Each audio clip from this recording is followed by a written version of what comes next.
વિદ્યાર્થી મિત્રો નમસ્કાર. પ્રકરણ 3 પ્રવાહ વિદ્યુત.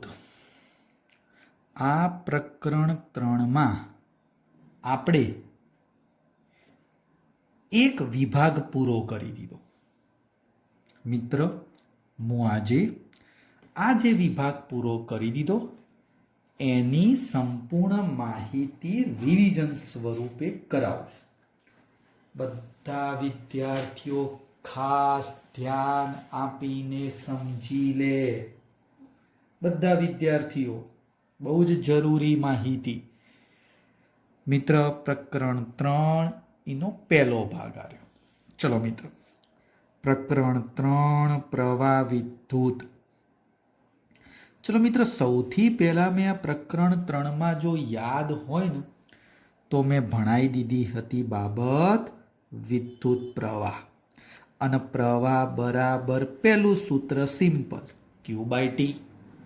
ચલો મિત્ર, ક્યુ બાય ટી, ક્યુ બરાબર આપણે એની અપોન ટી પણ લખી શકતા હતા. એ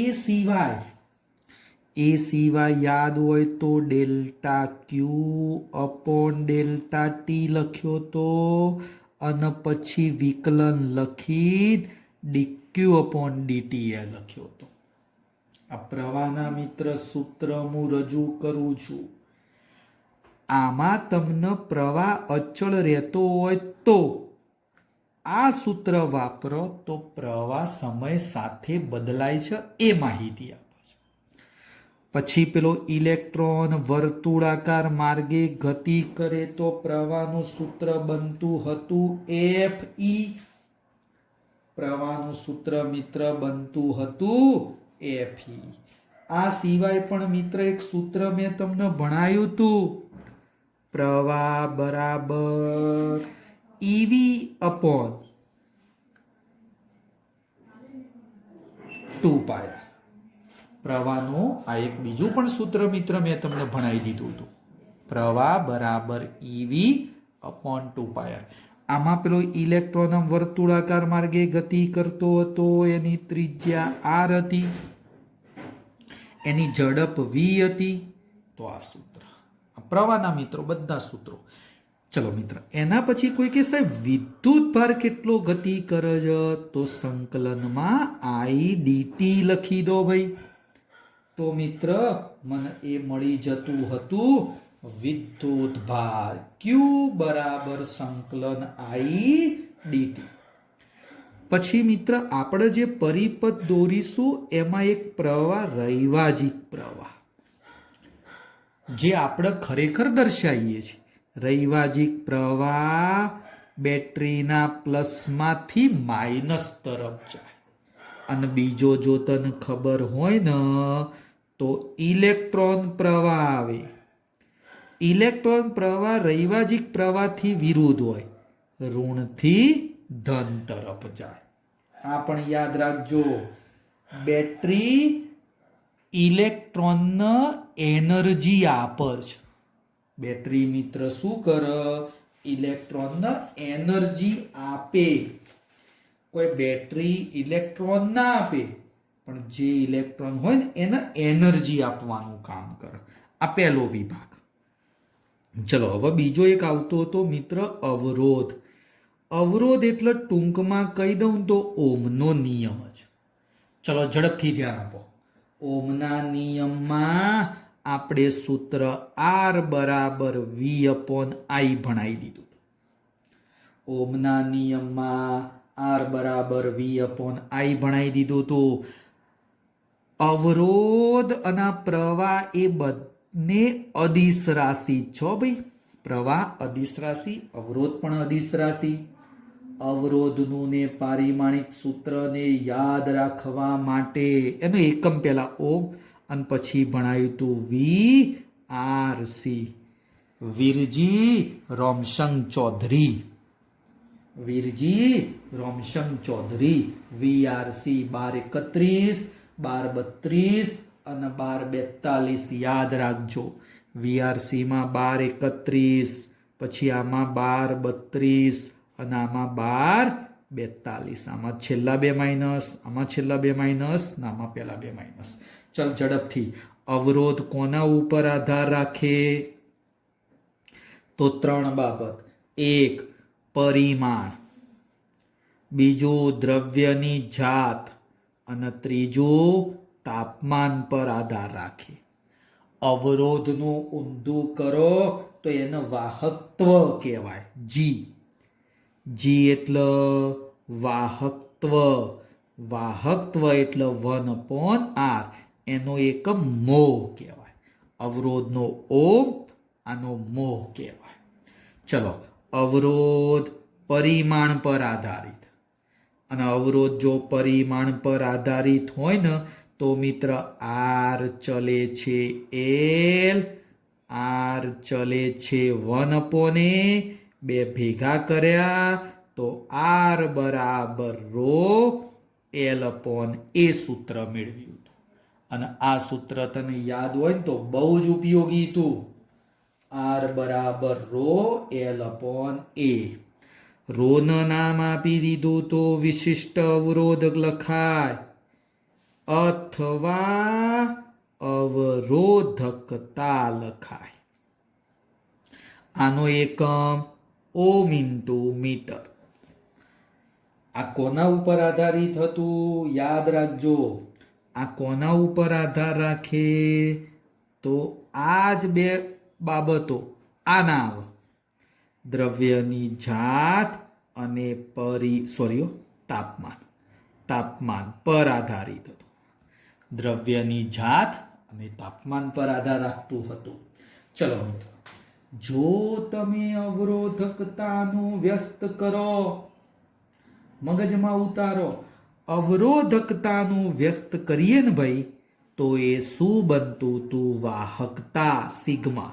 સિગ્મા ઇઝ ઇક્વલ ટુ 1/ρ બન. અવરોધકતાનું ઊંધું એટલે એને વાહકતા કહેવાય. યાદ રાખો, રો અને સિગ્મા પરિમાણ પર આધારિત નથી. પરિમાણ પર આધારિત નથી. આ બહુ જ ઉપયોગી હતું. અવરોધકતા અને વાહકતા યાદ રાખજો. અવરોધ પરિમાણ પર આધાર રાખે, વાહકત્વ એ પરિમાણ પર આધાર રાખે. પણ આ બે જે શબ્દો ખરા ને પરિમાણ પર આધાર રાખે નહીં. આને બોલતા હતા વાહકતા કહેતા હતા. હો ભાઈ, હા. ચલો મિત્ર, એના પછી ચલો આગળ કોઈને યાદ ખરું ભાઈ? યાદ ખરું? તો હા, એના પછી મિત્ર મેં થોડી વાત કરી હતી પ્રવાહ ઘનતાની. એના પછી મિત્ર મેં વાત કરી હતી થોડી પ્રવાહ ઘનતાની. પણ પેલું એક સૂત્ર પણ મેં સમજાવ્યું હતું. આની અંદર પેલી ટકાવાળી બાબત. ચલો મિત્ર, પેલું ટકાવાળું સૂત્ર યાદ રાખજો, બહુ જ ઉપયોગી. બોલો મિત્ર, એની અંદર શું કીધું તું? ટકા ભાગ્યા 100 ± 1 એની ઘાત -1 અને છગડીયો કૌંસ કરીને છેલ્લે ટકા. ટકાની અહીંયા ફેરફાર. આ એક બાબત મિત્ર મેં અગત્યની તમને સમજાવી દીધી હતી. બહુ જ ઉપયોગી. ચલો મિત્ર, ઓ ભાઈ, એના પછી ભણાયું તું પ્રવાહ ઘનતા, વિદ્યુત પ્રવાહ ઘનતા. આ બધાના લો દરેક વિદ્યાર્થી. બહુ ધીમે ધીમે બધા સૂત્રો લખતા રહેજો. આજે સૂત્રો જ ભણાવું છું. પ્રવાહ ઘનતા એટલે જે સદિશ રાશિ. અને પ્રવાહ ઘનતામાં મિત્ર સૂત્ર શું બનતું હતું? I બરાબર J.A. અને તને એક નાનકડી આકૃતિ પણ મેં સમજાવી હતી. માની લો આ એક વાહક, માની લો આ એક આડછેદ, માની લો મિત્ર અહીંયા પ્રવાહ જાય છે, અને આ ખૂણો માની લે તને આપી દીધો છે 60. તો શું મિત્ર મારે અહીંયા ડોટ કાઢી નાખો એટલે J.A. cos થીટામાં થીટા 60 લખાય? ના, કારણ કે તારો જે આડછેદ ખરો ને એનો ક્ષેત્રફળ સદિશ આમ લંબા. આ ક્ષેત્રફળ સદિશ એ છે. આ માની લે જે છો પ્રવાહની દિશામાં જ જે હોય, આઈ અને જે બંને એક જ દિશામાં હોય. તો તારે જે અને એ વચ્ચેનો ખૂણો કેટલો સમજવાનો? 30 સમજવાનો. આ મેં તને ઓલરેડી આગળ સમજાવી દીધેલું હતું. પ્રવાહ ઘનતા સદિશ રાશિ કોની દિશામાં હોય? તો પ્રવાહની જ દિશામાં હોય. જે દિશામાં પ્રવાહ જતો હોય ને એ દિશામાં જ મિત્ર એની દિશા બને. એનો એકમ ભાઈ પ્રવાહ ઘનતાનો એકમ એમ્પિયર અપોન મીટર સ્ક્વેર બનતો હતો. યાદ છે ને ભાઈ? પ્રવાહ ઘનતાનો એકમ એમ્પિયર અપોન મીટર સ્ક્વેર બનતો હતો. પછી મિત્ર ઓહમના નિયમનું સદિશ સ્વરૂપ સમજાયું હતું. ધીમે ધીમે હું બધા સૂત્રો ધ્યાનમાં લઈ લઉં છું. ઓહમના નિયમનું સદિશ સ્વરૂપ સમજાવી દીધું. ચલો ભાઈ, ઓહમના નિયમનું સદિશ સ્વરૂપ એટલે ઓહમના નિયમનું મિત્ર સદિશ સ્વરૂપ એટલે હા, જે બરાબર યાદ કરો સિગ્મા ઈ. જે બરાબર સિગ્મા ઈ અને ઓહમના નિયમનું સદિશ સ્વરૂપ કીધું હતું ભાઈ. એના પછી મિત્ર રિલેક્સેશન સમય અને ડ્રિફ્ટ વેગ. બોલો મિત્ર, રિલેક્સેશન સમય અને ડ્રિફ્ટ વેગ. વિદ્યુત ક્ષેત્રની ગેરહાજરીમાં પ્રવાહ કેટલો હોય? ગેરહાજરીમાં પ્રવાહ I0. કોઈ કે સાહેબ કઈ રીતે? તો જો માની લો આ એક આડછેદ, એમાં કોઈ વિદ્યુત ક્ષેત્ર લાગુ નથી પડ્યું. બોલો મિત્ર, આ વાહકનો અહીંયા એક આડછેદ સમજો તો શું થાય? ધ્યાનથી સાંભળજે. માની લે 1 સેકન્ડની અંદર હું ધારું તો અહીંયા 3 ઇલેક્ટ્રોન આ બાજુ ગયા, ડાબીથી જમણી બાજુ જાય. તો એ જ સમય દરમિયાન 3 ઇલેક્ટ્રોન મિત્ર આ જમણીથી ડાબી બાજુ આવી જ જાય. તો આ આડછેદમાં પસાર થતો ચોખ્ખો વિદ્યુત ભાર 0, એટલે પ્રવાહ 0.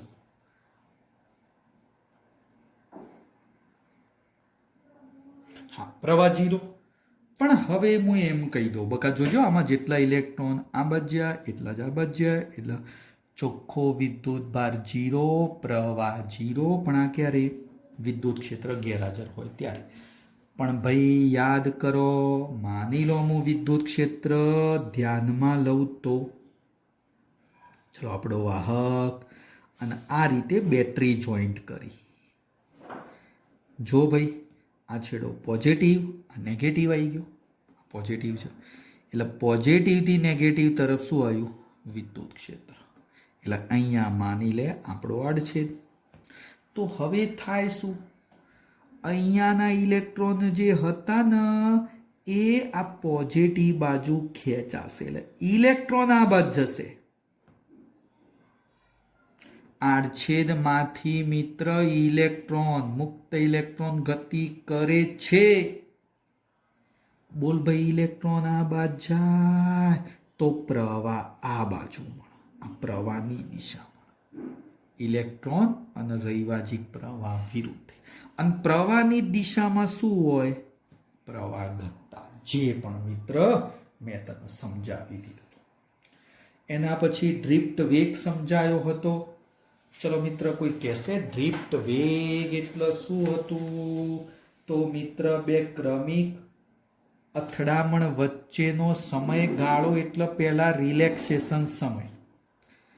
અહીંયા લખું છું જો બકા, બે ક્રમિક અથડામણ વચ્ચેનો સમયગાળો,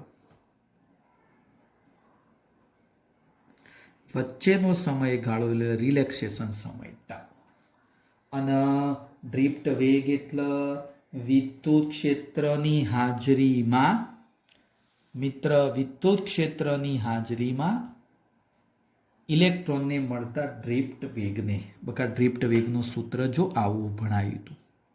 ડ્રિફ્ટ વેગ બરાબર પ્રવેગ ગુણ્યા સમય, રિલેક્સેશન સમય, અને પ્રવેગ બરાબર ઈ અપોન એમ અને ટાઉ. મિત્ર આ મિત્ર મને મળી ગયો તો ડ્રિફ્ટ વેગની વાત. ચલો ભાઈ, ડ્રિફ્ટ વેગ પૂરો થયા પછી બહુ જ ઉપયોગી મુદ્દો, અને એ ઉપયોગી મુદ્દો હતો પ્રવાહ ઘનતા અને ડ્રિફ્ટ વેગ વચ્ચેનો સંબંધ. યાદ કર, વીડી અને જે વચ્ચેનો સંબંધ. બોલા સંબંધ શું હતું? જે બરાબર નાવડી અથવા એની વીડી. મિત્ર બહુ જ ઉપયોગી સૂત્ર આપણે ઓલરેડી સમજાવી દીધું હતું. ચલો એના પછી મિત્ર મેં આગળ શું સમજાવ્યું હતું? જે બરાબર નાવડી આવી ગયું હતું. હા, જેમાં n બરાબર કીધું હતું સંખ્યા ઘનતા. એકમ કદની અંદર ઇલેક્ટ્રોનની સંખ્યા એટલે કેપિટલ N/V બનતું હતું. આના ઉપરથી મિત્ર મેં એક સૂત્ર આવું પણ સમજાવી દીધું હતું કે ભાઈ સિગ્મા બરાબર n square tau upon m, n square tau upon m. જે બરાબર સિગ્મા ઈ મૂકો અને આ ડ્રિફ્ટ વેગનું સૂત્ર આવ્યું મૂકી દો એટલે ઓટોમેટિક તમને જવાબ મળી જાય આ સૂત્રમાં. અને આની અંદરથી મિત્ર મેં તને એક બાબત ખાસ કીધી હતી. કઈ બાબત ખાસ કીધી હતી? તો વાહક પદાર્થ. વાહક પદાર્થની અંદર જો તાપમાન વધે તો રિલેક્સેશન સમય, તાપમાન વધે તો રિલેક્સેશન સમય ઘટે, રિલેક્સેશન સમય ઘટે તો મિત્ર વાહકતા આ ઘટી તો વાહકતા ઘટે, અને વાહકતા ઘટે તો અવરોધકતા વધે. તાપમાન વધી, અવરોધકતા વધી. પણ કોઈ વિદ્યાર્થી કે સાહેબ અર્ધવાહકમાં આના કરતાં થોડું ઊંધું હતું. તાપમાન વધ્યું તો સંખ્યા ઘનતા વધી. 14મા ચેપ્ટરમાં થોડું હું સમજાઈશ મિત્ર. હો ભાઈ, તાપમાન વધ્યું તો સંખ્યા ઘનતા વધી તો વાહકતા વધી, અને વાહકતા વધીને એટલે અવરોધકતા ઘટે કહેવાય. અવરોધકતા મિત્ર શું થઈ ભાઈ? ઘટી ગઈ. ચલો એના પછી આગળનો મુદ્દો મિત્ર કયો હતો? હા, મોબિલિટી. આગળનો મુદ્દો મિત્ર મોબિલિટી. બધું જ રિવિઝન ધીમે ધીમે અલગ નોટમાં લખતા રહો. તમે અલગ નોટમાં લખતા રહો. મોબિલિટી એટલે મ્યુ કહેવાય ભાઈ. ચલો મિત્ર, મોબિલિટી એટલે ગતિશીલતા, અને મોબિલિટીનું સૂત્ર એકમ વિદ્યુત ક્ષેત્ર માટે ઇલેક્ટ્રોનનો ડ્રિફ્ટ વેગ. એકમ વિદ્યુત ક્ષેત્ર માટે ઇલેક્ટ્રોનનો ડ્રિફ્ટ વેગ, એને આપણે નામ આપી દીધું હતું ભાઈ મોબિલિટી કહી દીધું હતું. એને શું કહી દીધું હતું? મોબિલિટી. પછી મોબિલિટી માટે એક આવું એ પદ આપણે તમને સમજાયું હતું, જો તને યાદ હોય તો બોલ મિત્ર. જે બરાબર એની વીડી તો એની વીડી ધ્યાનથી જો ભાઈ. અને જે બરાબર સિગ્મા ઈ કહેતા હતા, એન ઈ, અને વીડી એટલે મ્યુ ઈ લખાય ભાઈ. જો આ વીડી એટલે મ્યુ અને મ્યુ ઈ લખી દીધા. જે બરાબર સિગ્મા ઈ, બોલા ઈ ઢસ તો સિગ્મા બરાબર એન ઈ મ્યુ કરીને એક સૂત્ર પણ આવતું હતું. પણ મિત્ર હું તને એમ કહું, હો ભાઈ, ઓ ભાઈ હો ભલે, હું તને એમ કહું કે સાહેબ મોબિલિટીના એકમો ભાઈ બહુ જ ઉપયોગી. હા, તું બોલ્યો પણ સાહેબ બહુ જરૂરી બોલ્યો. મોબિલિટીનો પહેલો એકમ ન્યૂટન ઇનવર્સ મીટર એમ્પિયર હતો, યાદ રાખજો. બીજો એકમ metre square upon volt into સેકન્ડે આવતો હતો. ત્રીજો એકમ બહુ જ ઉપયોગી, કુલમ સેકન્ડ અપોન કિલોગ્રામ બનતું હતું. અને આના ઉપરથી પારિમાણિક સૂત્ર આવું આપણે તમને ભણાવી દીધું. કિલોગ્રામ નીચે છે અને T2A1 બનતું હતું. સોરી બકા નીચે, હા, T2A1 પારિમાણિક સૂત્ર બનતું હતું મોબિલિટી માટે. મોબિલિટીમાં જો વાહક પદાર્થ હોય તો વાહક પદાર્થમાં આ વાહકતા કોની આવે? માત્ર ઇલેક્ટ્રોનની જ આવે. અને અર્ધવાહકમાં ઇલેક્ટ્રોનની એ વાહકતા આવે અને હોલની એ વાહકતા આવે. યાદ હોય ને તો આ બેનો સરવાળો કર્યો હતો. ચલો મિત્ર, એના પછી આગળનો મુદ્દો ધ્યાનથી જુઓ ભાઈ. ચલો મિત્ર, મોબિલિટી મેં ભણાવી દીધું હતું. ઓકે. એના પછી ઓહમના નિયમની મર્યાદાઓ શબ્દ આવ્યો હતો. ચલો, ઓહમના નિયમની મર્યાદાઓમાં પહેલો મુદ્દો મિત્ર, વી વિરુદ્ધ આઈના આલેખનો ઢાળ. માની લો આલેખ, તો આ આલેખનો ઢાળ મિત્ર મન શું આલ? અવરોધ આલ. કારણ કે વાય અક્ષ એટલે વી, એક્સ અક્ષ એટલે આઈ. અને ઓહમના નિયમ માટે આલેખ સુરેખ જ બને. પણ જો અમુક વખતે આઈ વિરુદ્ધ વી નો આલેખ હોય તો ઢાળ બરાબર 1/r આવે. ભૂલ ના થાય ભાઈ, આઈ વિરુદ્ધ વી હોય તો. ચલો ભાઈ, ઓકે. હા, જો મિત્ર ઓહમના નિયમનું પાલન થાય તો એ રચનામાં આલેખ સુરેખ હોય અને એવી રચનાને ઓહમિક રચના કહેવાય. એ રચનાના મિત્ર શું કહેવામાં આવશે? ઓહમિક રચના. પણ અમુક આલેખો આવા હતા, જો ભાઈ વી વિરુદ્ધ આઈનો આલેખ, અમુક આલેખો આવા હતા, વક્ર હતા. આ રીતના મિત્રો, આ આઈ રાખું છું બકા, અહીંયા વી રાખું છું. તો આ આલેખ અમુક આવા હતા. આ બધી રચનાઓ ઓહમના નિયમનું પાલન ન કરે એટલે નોન ઓહમિક રચનાઓ કહેવાય. અને કઈ રચના કહેતા હતા? નોન ઓહમિક રચના. અને યાદ હોય ને તો આ બધા અર્ધવાહક, આ ડાયોડ છે, પછી મિત્ર ટ્રાન્ઝિસ્ટર છે, આ બધી રચનાઓ નોન ઓહમિક રચનાઓ, ઓહમના નિયમનું પાલન કરતી નથી. યાદ રાખવાનું. ચલો મિત્ર, એના પછી મેં આગળ ભણાવી દીધું હતું. જો સંપૂર્ણ મિત્ર વાહક પદાર્થ હોય, સંપૂર્ણ વાહક, જો સંપૂર્ણ વાહક પદાર્થ ધ્યાનમાં લઈએ તો અવરોધકતા 0 અને વાહકતા અનંત બની જાય. વ્યવહારમાં મિત્ર એની અવરોધકતા યાદ રાખજો, 10⁻8 થી 10⁻6 ઓમ ઇન્ટુ મીટર બનતી હતી. આ પણ બાબત અગત્યની હતી. સંપૂર્ણ વાહક પદાર્થ. કોઈ કે સાહેબ સંપૂર્ણ અવાહક પદાર્થ, તો આનાથી ઊંધું થઈ જાય. ચલો, બીજી એક બાબત બહુ જ ઉપયોગી ભાઈ. બીજી એક બાબત હતી અવરોધ અને અવરોધકતા નો તાપમાન સાથેનો સંબંધ. બે સૂત્રો બહુ જ ઉપયોગી ભાઈ.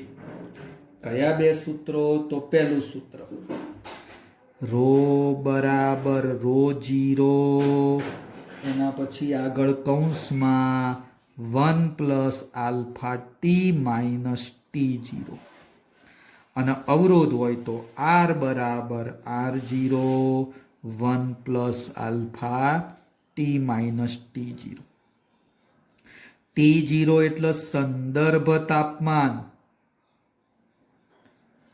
અને T એટલે આપેલ તાપમાન. આ રહ્યો સંદર્ભ તાપમાનની અવરોધકતા, આ સંદર્ભ તાપમાનનો અવરોધ, આ આપેલ તાપમાનની અવરોધકતા, આ આપેલ તાપમાનનો અવરોધ. આ બાબત ઓલરેડી આપણે સમજાવી દીધી. બોલ આલ્ફાને શું કહેતા હતા? તો તાપમાન ગુણાંક કહી દીધું હતું ભાઈ. એનો એકમ અંશ સેલ્સિયસ ઇન્વર્સ બનતો હતો. હજી ચલો ભાઈ આગળ ધ્યાન આલો. મિશ્ર ધાતુઓ અને ધાતુઓની અંદર તાપમાનનો પેલો સંબંધ. તો ચલો વાહક પદાર્થ હોય ને તો એની અંદર અવરોધકતાનો સંબંધ આવો આવે. અવરોધકતા તાપમાન આ રીતે વધતી હતી. મિશ્ર ધાતુ હોય તો મિશ્ર ધાતુમાં અવરોધકતા તાપમાનનો સંબંધ યાદ હોય ને તો આમ બનતી હતી. આ બે આલેખો મિત્ર ઓલરેડી આપણે તમને સમજાયેલા. પણ મિશ્ર ધાતુમાં પેલી બે મિશ્ર ધાતુ યાદ રાખજો હો ભાઈ. એક નાઇક્રોમ અને એક મેંગેનીઝ. ચલો નાઇક્રોમ એટલે નિકલ પ્લસ ક્રોમિયમ પ્લસ મિત્ર આયન. મેંગેનીઝમાં manganese plus copper plus nickel બનતું હતું. આ યાદ રાખવાનું મિત્ર, બહુ જ ઉપયોગી હતી આ બાબત. હા, બંનેની અંદર આલ્ફા ધન બને. તાપમાન સાથે અવરોધકતા આમાંય વધે, તાપમાન સાથે અવરોધકતા આમાંય વધે, એટલે કે આલ્ફા ધન બને. પણ મિત્ર અર્ધવાહક યાદ કર, અર્ધવાહકમાં આલેખ ઊંધો આવતો હતો.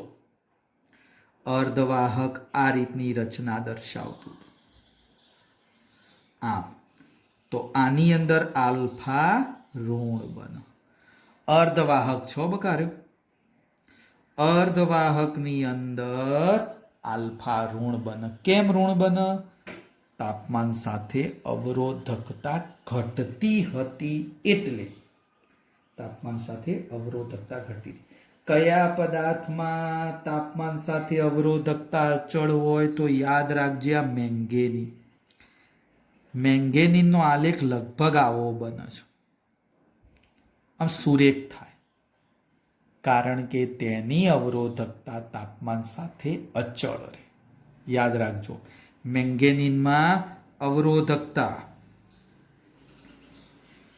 અવરોધકતા રો ટી સાથે કેવી રહેશે? અચળ રહેશે. ઓકે, ચલો મિત્ર એ ભણાવી દીધું હતું. હા હા. અને એના પછી કાર્બન અવરોધ. બોલો મિત્ર, એમાં સૂત્ર જેવું કશું નતું, ખાલી કોકિલાનો પાલવ જરા સફેદ છે એ યાદ રાખવાનું હતું. કઈ બાબત? તો કાર્બન અવરોધ. બોલો, 4 પટ્ટાઓ યાદ છે? આ રીતે મિત્ર કાર્બન અવરોધ નક્કી કરાય. 1, 2, 3 અને ચોથો થોડો દૂર હોય હો ભાઈ. 4 પટ્ટા. પહેલો એકમનો રંગ, બીજું દશકનો રંગ, આ ઘાત આલ અને આ ત્રુટી આપ. કોકિલાનો પાલવ જરા સફેદ છે એ ટેબલ પરથી તમે કાર્બન અવરોધ નક્કી કરી શકો. યાદ રાખવાનું, યાદ રહેવું જોઈએ. ચલો ભાઈ, એના પછી હા, કાર્બન અવરોધમાં એક યાદ રાખજો. કાર્બન અવરોધ 1 ઓહ્મથી 100 મેગા ઓહ્મ સુધીના મેળવી શકાય. કાર્બન અવરોધનું મૂલ્ય કેટલું મેળવી શકાય? 1 ઓહ્મથી 100 મેગા ઓહ્મ સુધી મેળવી શકાતું હોય છે. ચલો એના પછી આગળ આવી જતું હતું વિદ્યુત ઉર્જા, પાવર. વિદ્યુત ઉર્જા અને પાવર. બોલો મિત્ર, યાદ કરો, વ્યય પામતી ઉર્જા અથવા વ્યય પામતો પાવર. પી બરાબર વીઆઈ એ લખાય, પછી યાદ કરો આઈ સ્ક્વેર આર એ લખાય, અથવા વી સ્ક્વેર બાય આર પણ મિત્ર લખાય. પાવર બે રીતના મળે, વ્યય થતો પાવર એ હોય અને શક્તિ તાકાત પણ પાવર એ દર્શાવે. તાકાત પણ મિત્ર શું દર્શાવે? પાવર. માની લો બલ્બ હોય ને, બલ્બ, તો એના ઉપર પેલું રેટિંગ લખેલું હોય. જો તને એક સિમ્પલ માહિતી આપી દઉં. માની લો એક બલ્બ છે, આ અંદરનો ફિલામેન્ટ છે, આખો બલ્બ છે. આ બલ્બ ઉપર રેટિંગમાં લખેલું છે પી બરાબર 100 વોટ અને વી બરાબર માની લો 220 વોલ્ટેજ. તો આ જે પાવર છે ને બકા, એની તાકાત દર્શાવે, શક્તિ દર્શાવે. પણ જ્યારે આ બલ્બમાં પ્રવાહ પસાર થાય ને ભાઈ, ત્યારે આ ફિલામેન્ટની અંદર અવરોધ હોય. એ અવરોધના કારણે પાછો પાવર શું થાય? વ્યય થાય. ફિલામેન્ટ છે, અવરોધ છે, અને અવરોધમાં પ્રવાહ પસાર કરો તો એની અંદર વ્યય થતો પાવર એટલે કયો મિત્ર? આઈ સ્ક્વેર આર સૂત્રથી શોધી શકાય.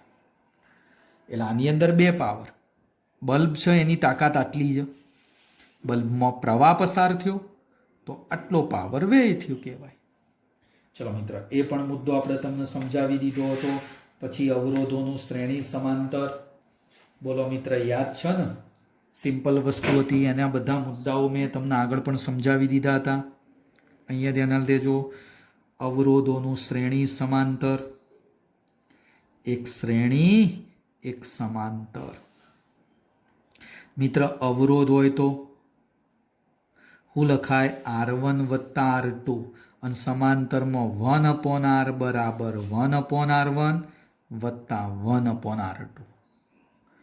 પછી પાવર હોય તો આમાં ઊંધું થાય, 1/P 1/P1 વત્તા 1/P2.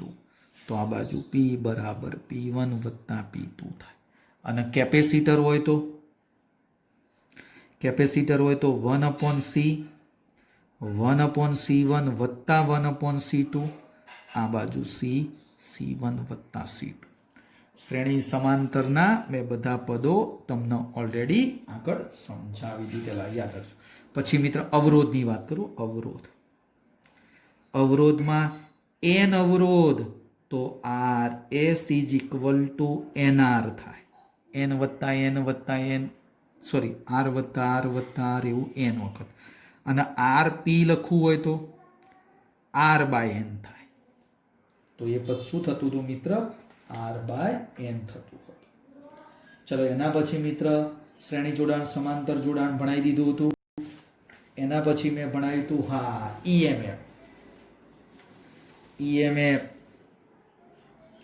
EMF એટલે ઈ લખતા હતા. છેલ્લું મુદ્દો ધ્યાનથી જોઈ લે. EMF ની અંદર બકા એવું ભણાવ્યું હતું કે જો બેટરી ચાર્જ થાય ને, ડિસ્ચાર્જ થાય તો terminal voltage equal to E minus IR થાય. અને ડિસ્ચાર્જ થાય તો પ્રવાહ બેટરીના પ્લસથી માઇનસ તરફ હોય. આ રીતે માની લો બેટરી છે, પોઝિટિવ નેગેટિવ, તો પ્રવાહ મિત્ર ક્યાં જાય? આ પ્લસમાંથી બહાર થઈ માઇનસમાં જાય.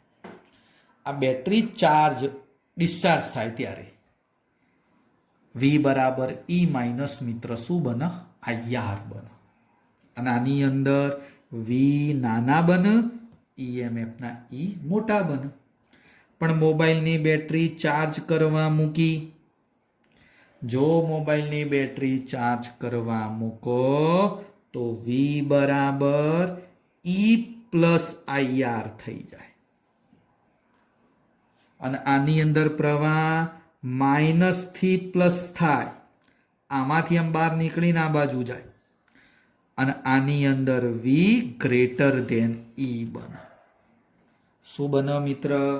V ગ્રેટર ધેન E બનતું હોય છે.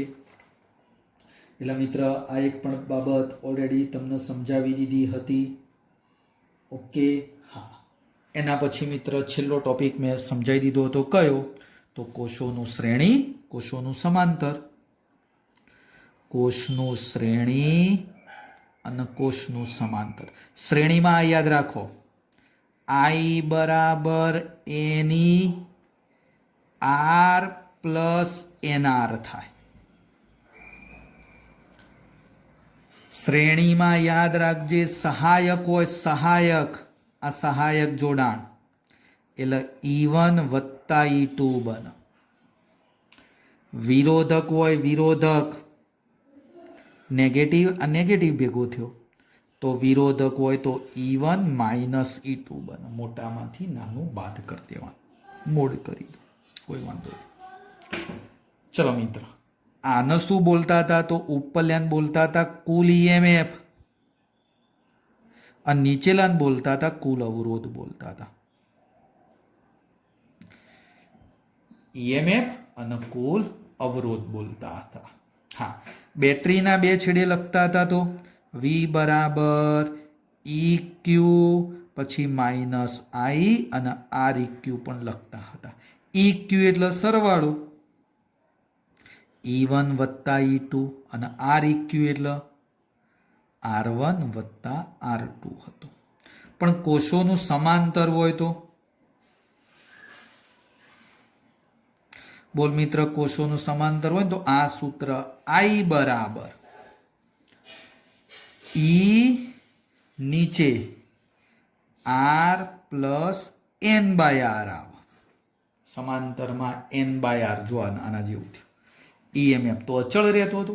હા, R ને જો તમે લસા લઈ લો તો શું થતું હતું? સોરી, R બાય N આવશે. N ને લસા લઈ લો તો N ઉપર જાય તો N E પછી અહીંયા N R અને સ્મોલ r બની જતો. અને આની અંદર જો આ સૂત્ર હું લખું V બરાબર EQ માઇનસ I REQ, તો EQ એટલે શું બનતું હતું? તો EQ REQ એટલે પદ આવું આવતું હતું, E1 અપોન R1 વત્તા E2 અપોન R2 આવતું હતું. અને REQ એટલે 1 અપોન R1 અને 1 અપોન R2 આવતું હતું. આટલા સુધી મેં સંપૂર્ણ માહિતી તમને ઓલરેડી સમજાવી દીધેલી છે. આ બધા સૂત્રો બકા શાંતિથી એક વખત બેસી વિચારી અલગ નોટમાં લખી દેવાના, ઘણા કામ આવશે. તો આજે મિત્ર હું આટલા સુધી રાખું છું. નેક્સ્ટ ટોપિક નવા લેક્ચરમાં હું તમને સમજાવીશ. Okay, good bye. ધ્યાનથી વિચારીને લખજો બકા.